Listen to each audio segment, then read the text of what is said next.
Yo. Straight in the belly, how you feeling? So, I'm gonna give you guys a story that I know you guys can resonate with. That's real, it's raw, and uncut. So for the longest, I was afraid to tell my parents and tell my family how I truly felt. How I truly felt about them, how I truly felt about our close relatives, cousins, nieces, extended family. I was afraid. We have all, as kids, we have all felt that feeling of not wanting to upset and let down our parents. It just happens. We love them, okay? It doesn't matter if we like it or not. 99% of our identity comes from our parents. They come from our family, right? That's just what it is. I'm a young man. I have my dad around. I'm gonna look at him like how to be. It's just nature. It's just human nature.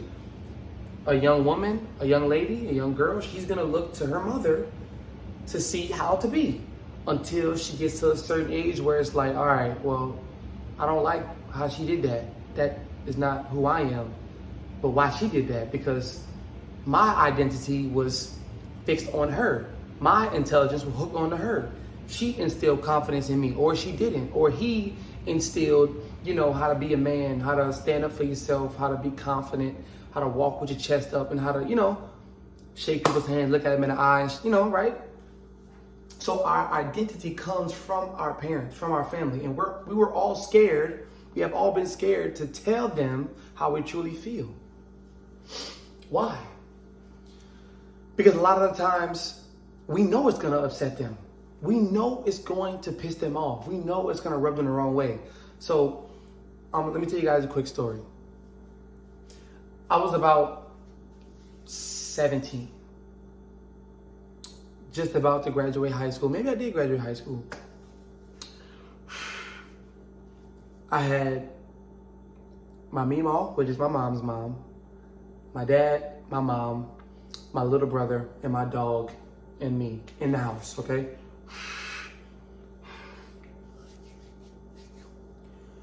There was one day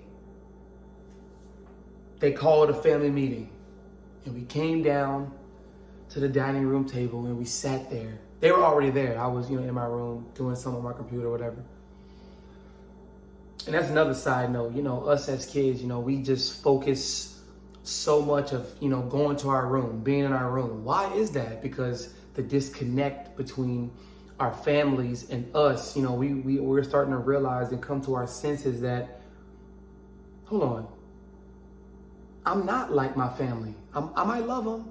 I do love them, right? We do love our family, right?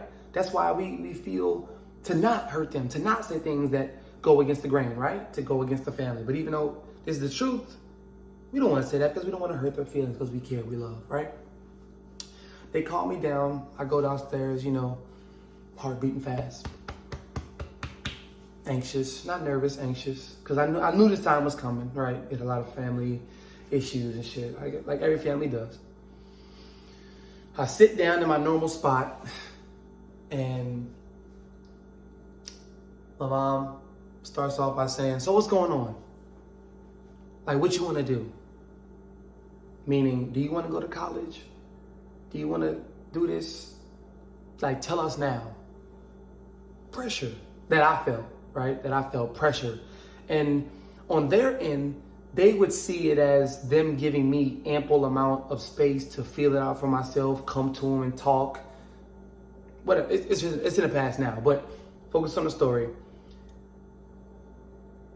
They asked me, what do I want to do? I'm 17. I love them. I don't want to hurt them. I've been knew I'm not going to college. I've been knew I'm too intelligent past college. I'm not about to fall for this finesse. You did. He did. She did. But I'm not going to. Right? When I don't even need to. So, long story short, fast forward. I start crying. I start getting emotional. I start crying. And this is when it truly unleashed me being an individual and me sticking to, what my soul wants, not what my ego wants. Sticking to my core values and principles, not because of them, but because of what is good and righteous, right? So they asked me, and these are the three things I tell them. I want you guys to remember this. These are the three things that I tell them. While I'm crying, in the midst of me crying, not one of those normal, gangster tear cries. No, like one of them cries. So I sit there and I'm crying hysterically. And I'm looking at him in the face and I'm like, I'm going to tell you guys something. It took everything in me. It took all the anger, the sadness, the being alone, being by myself, the girls who pissed me off in school. It was everything. In this moment, I said, you know what? Number one, I don't owe y'all shit. Saying that in a black household, it's fighting words. I said to all of them, I don't owe y'all shit. I feel like y'all hold things over my head. And I don't care about what y'all, or what anybody has to say or think about me.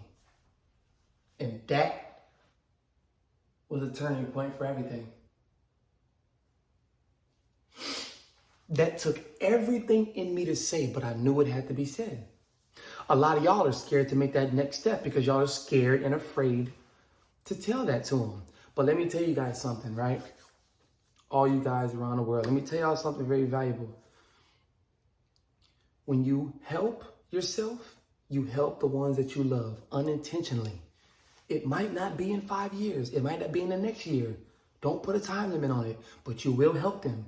You will give them and grant them a different sense of self and perspective in life, especially when you're their child, when you're their nephew or, grandson or whatever. Trust me when I tell you, you will give them a grander scale of perspective.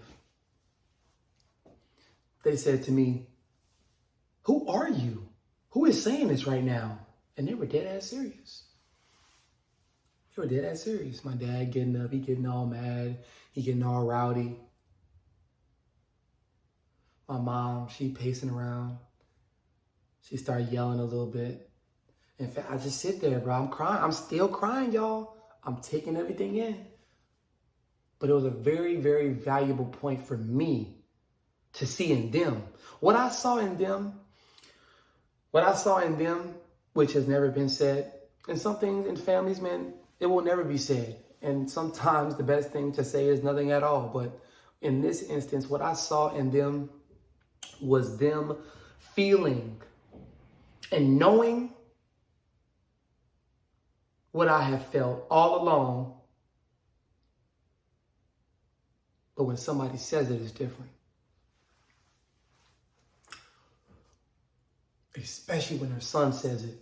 Especially when y'all tell your parents something like that. I'm not doing this. I'm doing this, Mom. I'm sticking to this. Start getting up all in your ear. And, but why you want to do it?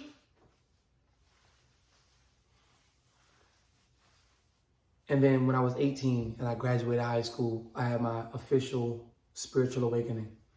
Official. Hysterically crying yet again, all alone, by myself, in the dark, in my room, to my pillow.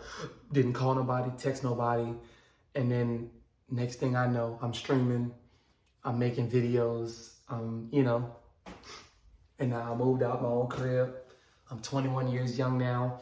And fast forward a couple years later, y'all, and they miss me, they love me. I love them and miss them too. They're probably watching this video. What's up, y'all?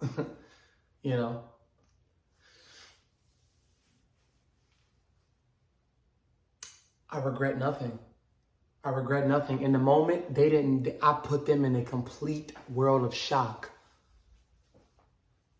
I put them in a complete world of shock in that moment.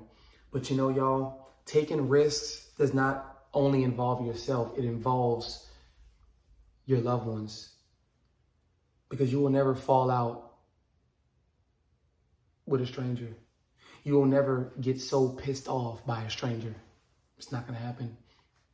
A stranger is not going to know your weak points. How you were when you were 14. The girl's name who cheated on you when you were 16. They're not going to know that. They're not going to know that you cried on their shoulder. But most of them will snake you. Just because y'all are family does not mean y'all are related.